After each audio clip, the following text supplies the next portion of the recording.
ಕಳೆದ ವರ್ಷವೂ ಸಹ ಇದೇ ಟೈಮ್ನಲ್ಲಿ ಪ್ರಾರಂಭ ಆಗಿತ್ತು. ಆನಂತರ 15 ದಿವಸ ಬಿಟ್ಟು ಮತ್ತೆ ಸ್ಟಾಪ್ ಆಗಿ ಮತ್ತೆ ಶುರು ಮಾಡಿ ಸಮರ್ಪಕವಾಗಿ ಕಾಮಗಾರಿ ನಡೆದಿರಲಿಲ್ಲ ಕಳೆದ ವರ್ಷ.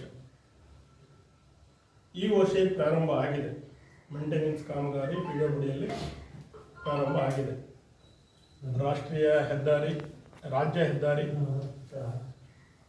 ಮತ್ತು ಗ್ರಾಮೀಣ ರಸ್ತೆಗಳು, MDR ರಸ್ತೆಗಳು, ಇವೆಲ್ಲ ಮೇಂಟೆನೆನ್ಸ್ ಕಾಮಗಾರಿ ಪ್ಯಾಚ್ ವರ್ಕ್ ಹಾಕುವಂಥ ಕಾರ್ಯ ನಡೆದಿದೆ.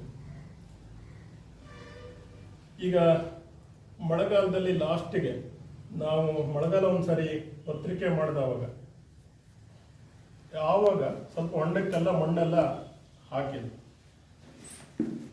ಅದನ್ನು ಈ ಸಾರಿ ಮೇಂಟೆನೆನ್ಸಲ್ಲಿ ಕ್ಲೀನ್ ಮಾಡದೇ ಆ ಹೊಂಡಕ್ಕೆ ಬಿದ್ದಿರುವಂಥ ಮಣ್ಣು ಮತ್ತು ಜಲ್ಲಿ ಇದು ಯಾವುದನ್ನು ಕ್ಲೀನ್ ಮಾಡಿ ಅದನ್ನು ಸ್ವಚ್ಛತೆಗೊಳಿಸಿ ಡಾಂಬರ್ ಹಾಕಿ ಪ್ಯಾಚ್ ವರ್ಕನ್ನು ಮಾಡ್ತಾ ಇಲ್ಲ. ಕೆಲವು ಕಡೆ ಹೊಂಡ ಇದ್ದನ್ನು ಮಣ್ಣಲ್ಲಿ ಹಾಗೆ ಇದೆ, ಅದನ್ನು ಪ್ಯಾಚ್ ವರ್ಕ್ ಮಾಡಲಿಲ್ಲ.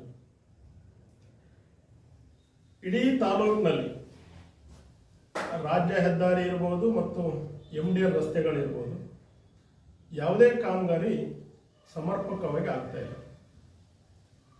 ಅಧಿಕಾರಿಗಳನ್ನ ಕೇಳಿದರೆ ಇಲ್ಲ ನಾವು ಸರಿ ಮಾಡಿಸ್ತೀವಿ, ನಾವು ಹೋಗಿ ನಿಲ್ತೇವೆ, ಮಾಡ್ತೇವೆ ಅನ್ನೋ ಹಾರಿಕೆ ಉತ್ತರ ಕೊಡ್ತಾ ಇದ್ದಾರೆ ಬಿಟ್ಟರೆ